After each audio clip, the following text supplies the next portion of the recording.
प्यारे मित्रों नमस्कार। सीसी गुरु चैनल में आपका हार्दिक स्वागत है। आज की इस वीडियो में जानेंगे हम राज्य बीमा अर्थात स्टेट इंश्योरेंस या एसआई क्या है, एसआई की कटौती कब से शुरू होती है, डबल स्लैब की कटौती क्या होती है, एसआई, पीएलआई तथा एलआईसी की तुलना, प्रथम बार एसआई घोषणा पत्र ऑनलाइन कैसे करें, अपनी एसआई की कटौती कैसे बढ़ाएं अथवा कम करें अर्थात फर्दर डिक्लेरेशन, तथा राज्य बीमा करवाने के लाभ। तो आइए शुरू करते हैं। सबसे पहले हम जानते हैं राज्य बीमा एसआई क्या है।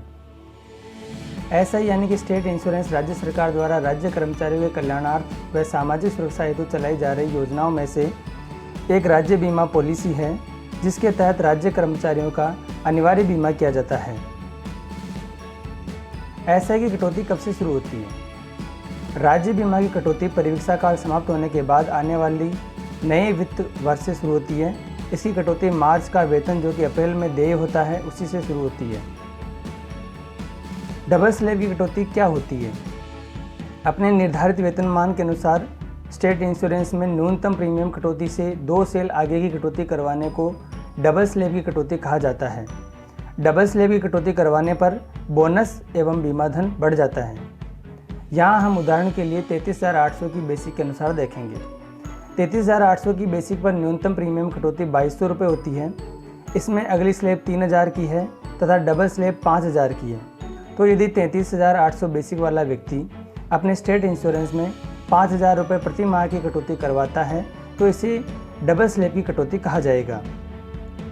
राज्य बीमा में विभिन्न स्लैब का तुलनात्मक विवरण। यहाँ पर हम प्रीमियम की जो रेट है पर मंथ 1,200, 2,200, 3,000, 5,000 इनकी जो तुलनात्मक विवरण देखेंगे। जैसे कि अगर हम 1,200 रुपये की स्लैब में लेते हैं तो इसका सम एश्योर्ड 4,36,800 रुपये का होगा। एक साल का जो प्रीमियम बनेगा वो 14,400 होगा। 10 साल में हम 1,44,000 रुपये प्रीमियम भरेंगे और 30 साल में हम 4,32,000 रुपये का प्रीमियम भर देंगे।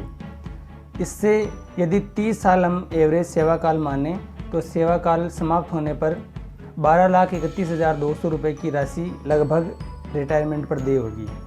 अब जैसे 10 साल बाद में यदि बीमा धारक की डेथ हो जाती है तो उसको सम एश्योर्ड प्लस उसके द्वारा जमा करवाई गई राशि का दुगना अर्थात कुल मिलाकर के 7,24,800 रुपये मिलेंगे।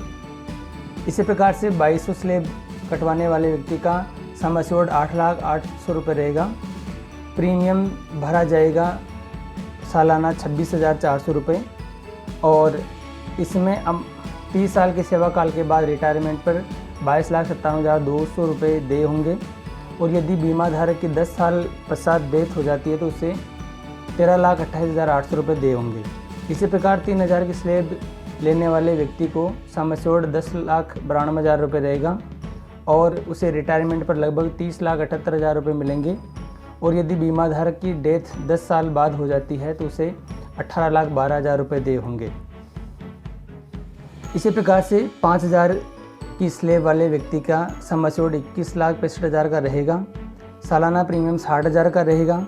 10 साल में टोटल जो 6 लाख रुपये प्रीमियम भरे जाएंगे और सेवा काल यदि एवरेज 30 साल माना जाए तो उसे 18 लाख रुपये का जो प्रीमियम भरना पड़ेगा। रिटायरमेंट के समय उसे 51,30,000 की राशि लगभग देय होगी। और यदि ऐसे बीमा धारक की मृत्यु 10 साल पश्चात हो जाती है तो उसे 33,65,000 रुपये का जो बीमा क्लेम मिल जाएगा।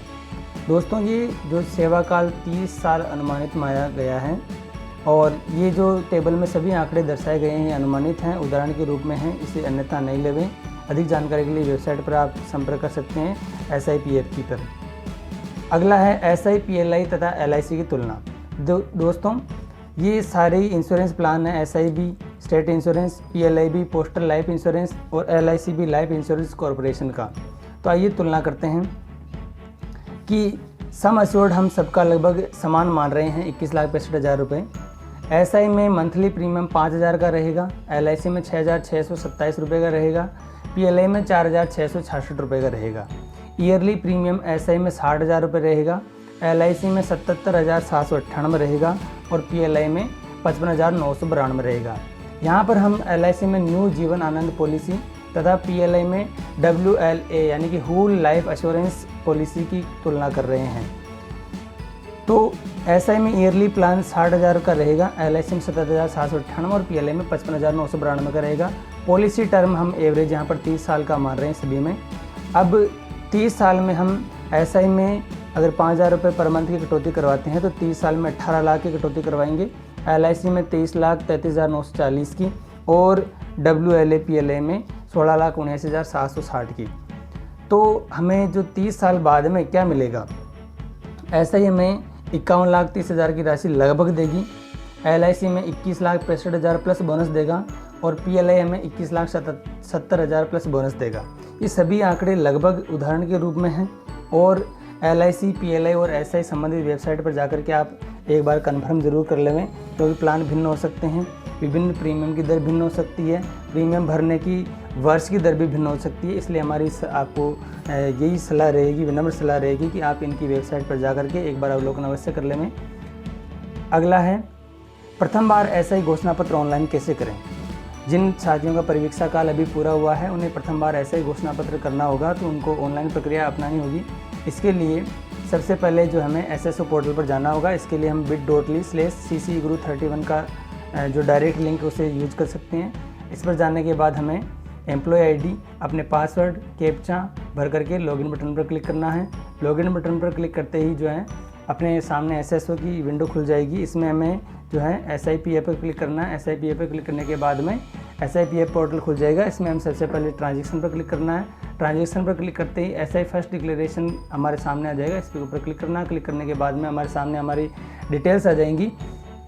डिटेल्स आपको सभी प्रकार से जांच लेनी है। अगर किसी प्रकार की भिन्नता है, कोई डिटेल जैसे कि एम्प्लॉय का नेम, फादर और हस्बैंड का name, gender, date of appointment, date of birth, marital status, department, rate of retirement, DDO category, basic pay, date of risk आदि में किसी भी प्रकार की भिन्नता है तो आप संबंधित DDO से संपर्क करें। उनसे पहले ये सही करवाएं, उसके बाद ही आप SI फर्स्ट डिक्लेरेशन का फॉर्म भरें।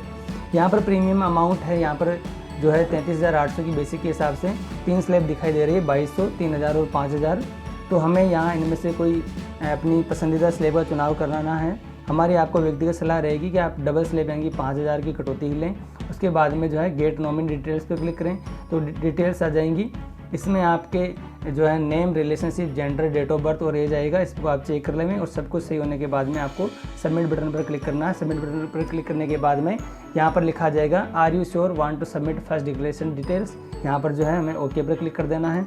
ओके पर क्लिक करने के बाद में फिर से मैसेज पॉपअप होगा, डेटा सेव्ड सक्सेसफुली। यहाँ पर भी हमें ओके पर क्लिक करना है। तो इस प्रकार से हमारा SI फर्स्ट डिक्लेरेशन पूरा हो जाएगा। अगला है अपनी SI की कटौती कैसे बढ़ाएं अथवा कम करें, अर्थात फर्दर डिक्लेरेशन की प्रक्रिया किस प्रकार से रहेगी। इसके लिए हम वापस SSO पोर्टल पर जाएंगे, एम्प्लॉय ID, पासवर्ड आदि डाल करके लॉगिन करेंगे, SIPF पर क्लिक करेंगे। SIPF पर क्लिक करने के बाद में जो है एक मैसेज पॉपअप होगा, the information you are about to submit is not secure. ये इसलिए दिखाई देता है कि SIPF पोर्टल जो है उसको फिलहाल SSL यानी कि सिक्योर सर्विसेज लिमिटेड का जो है सर्टिफिकेट नहीं मिला हुआ है, इसलिए ये मैसेज पॉपअप होता है। तो आपको यहाँ पर जो है सेंड एनीवे पर क्लिक करना है। इसके बाद में SIPF पोर्टल खुल जाएगा। यहाँ पर हम ट्रांजेक्शन पर क्लिक करेंगे। ट्रांजेक्शन पर क्लिक करने के बाद में SI फर्दर कॉन्ट्रैक्ट पर क्लिक करेंगे। इसके बाद में जो है हमारे सामने ये विंडो खुल जाएगी। इसमें जो हमें फिर से अपनी डिटेल्स जांच लेनी है, जैसे कि employee ID, employee name, gender, date of birth, date of retirement, contact number आदि सही होने चाहिए। यदि किसी प्रकार की भिन्नता तो DDO से संपर्क करें। इसी प्रकार से जो है department, DDO, incremental salary month और बेसिक पे और प्रपोज प्रीमियम अमाउंट, यानी कि आप घटाना बढ़ाना चाहते हैं, जो भी करना चाहते हैं यहाँ पे जो है अपने स्लैब के अनुसार घटा बढ़ा सकते हैं।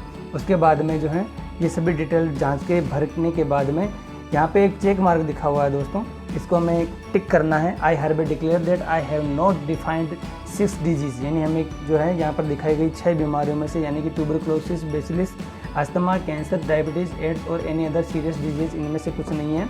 इसकी हमें घोषणा करनी है। इसके बाद में हमें सबमिट पर क्लिक करना है। सबमिट पर क्लिक करने के बाद में जो है यहाँ पर are you want to submit का मैसेज आएगा, इस पर हमें ओके करना और डाटा सेव्ड सक्सेसफुली का मैसेज आ जाएगा, फिर से हमें इस पर ओके करना है। तो ये थी फर्दर डिक्लेरेशन प्रक्रिया।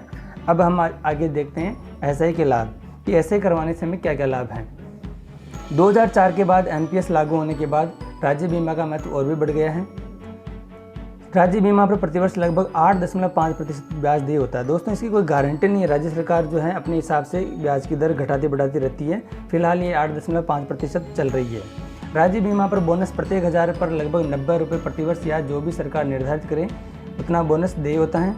और राज्य बीमा पर कुल जमा राशि के 60% का लोन स्वीकृत किया जा सकता है, जिसे अधिकतम 48 माह में चुकता किया जाना चाहिए। सरकार इस पर ब्याज भी लेती है। दोस्तों ब्याज की रेट भी 8.5% ही रहेगी, जिसे आपको जमा करवाना होता है अलग से। पहले हम जो है मूल की किस्त भरेंगे, उसके बाद में हम ब्याज की किस्त भरेंगे। इस प्रकार से जो है एसआई का टर्म रहता है लोन चुकाने का। अगला जो है सेवानिवृत्ति के समय राज्य बीमा में जमा कराई गई संपूर्ण राशि और उस पर देय बचत ब्याज सहित आपको देय होती है। और दोस्तों आपको मैं जानकारी देना चाहूँगा कि इस राशि पर किसी भी प्रकार का जो है टैक्स देय नहीं होता है, इस पर टैक्स नहीं लगता है, इसलिए एसआई का ये प्रमुख लाभ है। अगला है यदि किसी वित्तीय वर्ष में बीमा धारक की मृत्यु हो जाती है तो सेवानिवृत्ति से पूर्व ऐसी स्थिति में आपके द्वारा किए गए बीमा का सम एश्योर्ड और आपके द्वारा जमा कराई गई राशि, आपने जितनी भी राशि अब तक एसआई में कटौती करवाई है उस राशि का दुगना, यानी कि सम एश्योर्ड प्लस आपके द्वारा जमा करी गई राशि का दुगना आपको देय होता है। तो दोस्तों ये था हमारा एसआई।